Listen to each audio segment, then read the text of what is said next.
اور آپ کو جو مراعات ملتی ہیں وہ سب ان عوام کے ٹیکسوں سے ملتی ہے جن کو انکم ٹیکس، جن سے انکم ٹیکس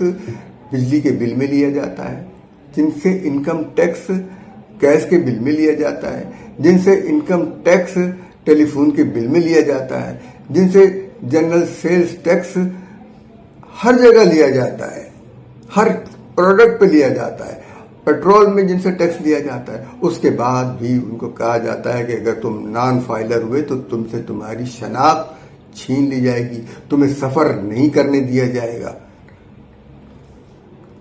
90% ٹیکس انڈائریکٹ ہیں، بالواسطہ ہیں، براہ راست نہیں ہے، اور ان لوگوں سے وصول کیے جا رہے ہیں جن پر ٹیکس عائد نہیں ہونا چاہیے. کیا یہ انسانی حقوق کی، شہری حقوق کی خلاف ورزی نہیں؟